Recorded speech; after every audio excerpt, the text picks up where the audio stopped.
Hey guys, I'm the anime trainer, and today I'm getting all fired up. Put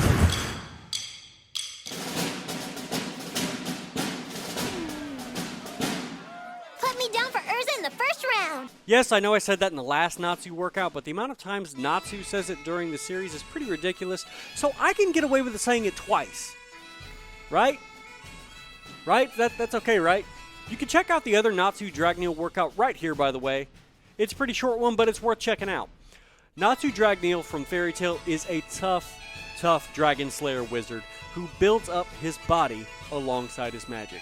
Very early in the series, we get a scene of Natsu training in his room preparing to fight Erza. He's training with very little equipment, just some dumbbells and his own body weight.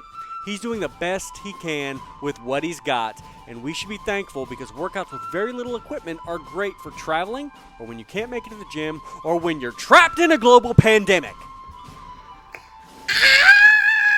Before we get into the workout, though, go ahead and like this video and subscribe to the channel. Crush the bell icon so that you don't miss any real anime training workouts. Let's go ahead and get into the workout for today. First, I'm going to show you what the end goal looks like, and then we'll talk about form and completing the workout as written. One-arm dumbbell curls, 10 reps with 25 pounds. One-arm dumbbell overhead press, 10 reps with 35 pounds. One-arm dumbbell front raise, 10 reps with 10 pounds. One-arm dumbbell side raise, 10 reps with 10 pounds. And then ending off with 50 sit-ups and 50 push-ups. And that is 5 rounds of that workout. Ha! When I said it was a workout with very little equipment, I hope you didn't think that it meant it was easy, because this workout is a rough one. However, because it's so difficult, I don't expect you to just jump right into it. Before I explain about how to go about this workout at the very beginning, let's go ahead and talk about form.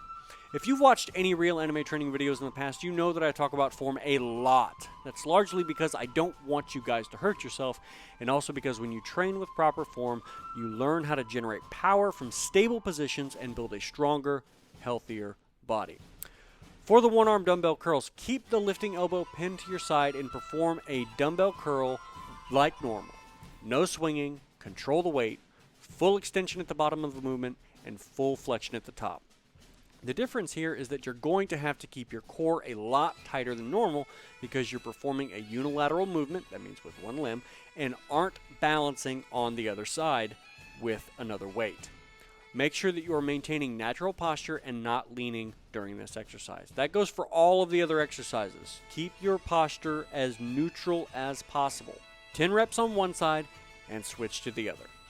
For one-arm dumbbell overhead press, keep a neutral grip, meaning that your palm should be facing the midline of your body, hand just outside your shoulder, core tight, and press up and back over your shoulder so that at the top of the movement there is a vertical line from the weight to the shoulder to the hip to your feet.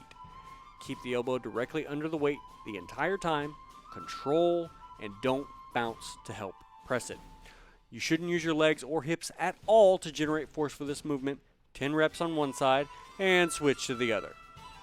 For the one-arm front raise, turn your hand out slightly so that your palm is not directly facing the floor, but it is turned about 45 degrees. Bend the elbow slightly and raise the weight directly out in front of you until it is at shoulder height. Lower the weight in a controlled fashion until it is back at your side.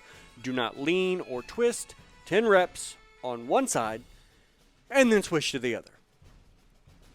The side raise may be a little different than what you're used to, but we're going to make some modifications to make sure that we hit that middle delt without internally rotating at the shoulder. Bend slightly over about 45 degrees, and bend your elbow with just a little more than 90 degrees. Raise the weight off to the side, controlling it as best you can. When you reach the top of the movement, make sure that you are externally rotating the shoulder, as you can see me doing without any weight right here. Really squeeze the muscle at the top and try to take your hand as far back as you can. The motion resembles the back fist that Rafiki hit the hyenas with, but you are slightly bent over instead of standing straight up. I bet you didn't expect a Lion King reference in this. 10 reps on one side and then switch to the other. Next, for sit-ups, make sure that you are going all the way up. Your back should be perpendicular to the ground at the top of the movement.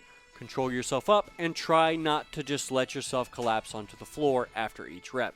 I do recommend using a mat for these to save your tailbone. Rest as needed during the sit-ups, but the goal is to try to do them without stopping. And finally, push-ups. No real anime training workout in the whole world would probably be complete without push-ups. Straight line from the shoulder all the way to your heel. Don't let your hips sag. Tight core. Keep your elbows from flaring out. Forearms should be vertical at the bottom of the movement and just beside your lower chest. Rest as needed during the push-ups, but your ultimate goal is to do all 50 in one set. All right, form talk is done, so let's talk about actually doing the workout.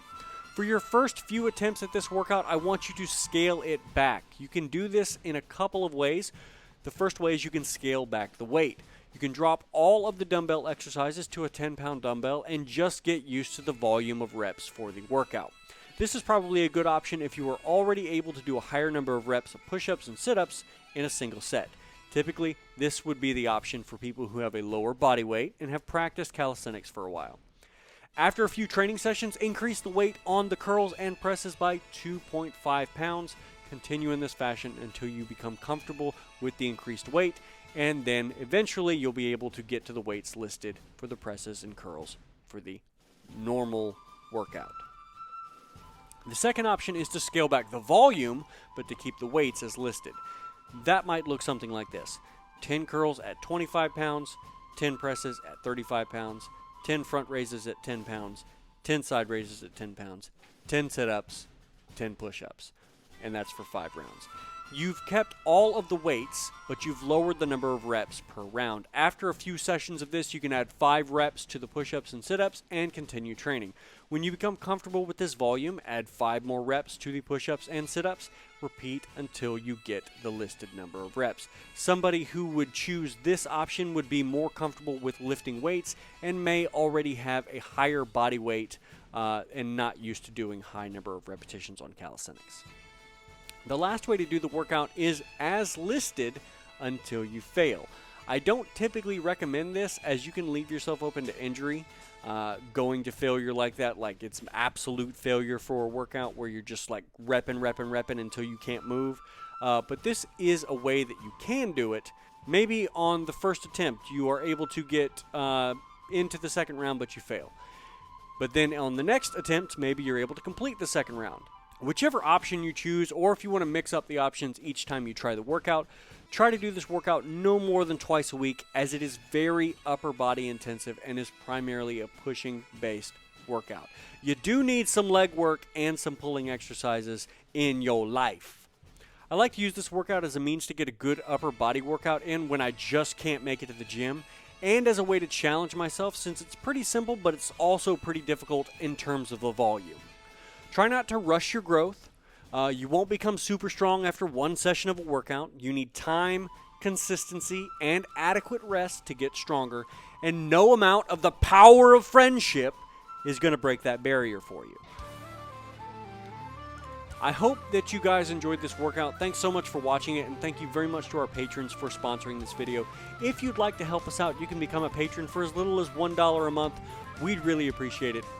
I'm the Anime Trainer, and until next time, guys, good luck and train hard.